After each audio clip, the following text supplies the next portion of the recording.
దేశంలో పారిశ్రామిక రంగం మరోసారి నిరుత్సాహపూరితమైన వృద్ధిని నమోదు చేసింది. ఫిబ్రవరిలో పారిశ్రామిక ఉత్పత్తి సూచి ఐఐపి 6 నెలల కనిష్ట స్థాయి 2.9% దిగజారింది. గత ఏడాది ఫిబ్రవరిలో పారిశ్రామిక ఉత్పత్తి 5.6% ఉంది. తయారీ, గనులు, విద్యుత్ రంగాల్లో వృద్ధి మందగమనే ఇందుకు ప్రధాన కారణమని నిపుణులు చెబుతున్నారు.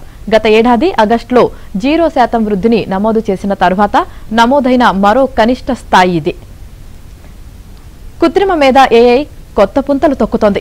రోజువారీ జీవితాన్ని మరింత సులభం చేస్తోంది. హైదరాబాద్ కేంద్రంగా పనిచేసే కన్స్యూమర్ ఎలక్ట్రానిక్స్ స్టార్టప్ కంపెనీ మివి అభివృద్ధి చేసిన ఏఐ ఆధారిత వాయిస్ టూల్ సంచలనం సృష్టిస్తుంది. ఈ టూల్ ఆధారంగా కంపెనీ ఇప్పటికే ఏఐ ఇయర్ బడ్స్ ను అభివృద్ధి చేసింది. ఈ ఏడాది జూన్లో ఈ బడ్స్ మార్కెట్లోకి విడుదల కానున్నాయి. ఇక వీటి ధర కూడా అందరికీ అందుబాటులో ఉండేలా 10,000 కంటే తక్కువగానే నిర్ణయించుకున్నట్లు కంపెనీ సహ వ్యవస్థాపకులు సీఎంఓ మిథులా దేవభక్తిని చెప్పారు. ఇక ఈ ఏఐ బడ్స్ ను చెవిలో పెట్టుకుని తోటి మనిషితో మాట్లాడినట్లు మాట్లాడి మన ప్రశ్నలు, సందేహాలు అన్నిటికీ సమాధానాలు రాబట్టుకోవచ్చు. అది కూడా మనకు బాగా సన్నిహితులైన వ్యక్తులతో మాట్లాడుతున్న అనుభూతితో ఏ వంటకం ఎలా ప్రిపేర్ చేయాలనే విషయం మొదలుకొని తాజా వార్తల వరకు చక్కటి స్వరంతో అప్పటికప్పుడు అప్డేట్ చేయడం ఈ టూల్ ప్రత్యేకత. ఇక కన్స్యూమర్ ఎలక్ట్రానిక్స్ కి సంబంధించినంత వరకు ప్రపంచంలో ఇదే తొలి వాయిస్ ఆధారిత ఏఐ ఉత్పత్తి.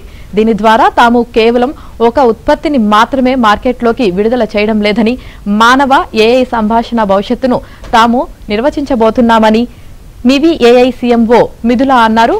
ఇది అంతర్జాతీయ సృజనాత్మకతను సమూలంగా మార్చివేస్తుందని, ఈ ప్రయాణంలో మివి ఏఐ బడ్స్ తొలి అడుగు మాత్రమే అన్నారు.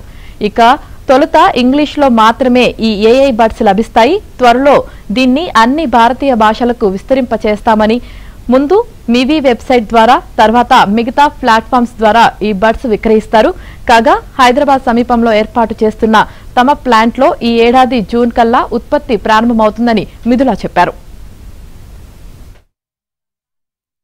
రిజర్వ్ బ్యాంక్ నుంచి లైసెన్స్లు, అనుమతులు, ఆథరైజేషన్లు పొందాలనుకుంటున్న సంస్థలు దరఖాస్తుల సమర్పణకు ప్రవాహ్ పోర్టల్ను వినియోగించుకోవాల్సి ఉంటుంది. మే 1 నుంచి ప్రవాహ్ పోర్టల్ ద్వారా మాత్రమే దరఖాస్తులు సమర్పించాలని తన నియంత్రణలోని సంస్థలు సహా అన్నిటినీ ఆర్బీఐ ఆదేశించింది.